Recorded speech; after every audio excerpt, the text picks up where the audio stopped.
ಇನ್ನು ಭಕ್ತಿಗೆ ಬಡತನ ಇಲ್ಲ ಅಂತ ತೋರಿಸಿದಂಥ ವೃದ್ಧೆಗೆ ಕೆಜಿಪಿ ಫೌಂಡೇಶನ್ ಸ್ಪಂದಿಸಿದೆ.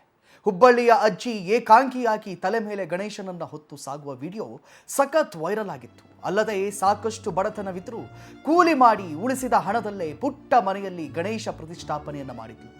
ಈ ಬಗ್ಗೆ ವರದಿ ಪ್ರಸಾರವಾದ ನಂತರ ಅಜ್ಜಿಯ ಮನೆಗೆ ಭೇಟಿ ನೀಡಿದಂತಹ ಕೆಜಿಪಿ ಫೌಂಡೇಶನ್ ಮಾಲೀಕರಾದಂತಹ ಶ್ರೀಗಂಧ್ ಶೇಟ್ 25,000 ರೂಪಾಯಿಗಳನ್ನು ನೀಡಿ ನೆರವಾಗಿದ್ದಾರೆ. ಹುಬ್ಬಳ್ಳಿಯ ಮಂಟೂರಿನ ವಯೋವೃದ್ಧ ಅಜ್ಜಿ ಗಿರಿಜಮ್ಮ ಭಕ್ತಿಗೆ ಬಡತನದ ಅಡ್ಡಿಯಾಗಿಲ್ಲ ಎಂದು ಅವರು ಶ್ಲಾಘಿಸಿದ್ದಾರೆ. 25,000 ನಗದು ಹಣದ ಜೊತೆಗೆ ಹಬ್ಬಕ್ಕೆ ಬೇಕಾಗುವಂತ ದಿನಸಿ ಪದಾರ್ಥಗಳನ್ನು ವಿತರಿಸಿದ್ದಾರೆ. ಗಿರಿಜಮ್ಮ ಅಜ್ಜಿಯ ಮನೆ ಬೀಳುವ ಹಂತದಲ್ಲಿದ್ದು ಸರ್ಕಾರ ಹಾಗೂ ಸಂಘ ಸಂಸ್ಥೆಗಳು ಸೂರಿಗೆ ನೆರವಾಗುವ ಭರವಸೆಯನ್ನು ನೀಡಿವೆ.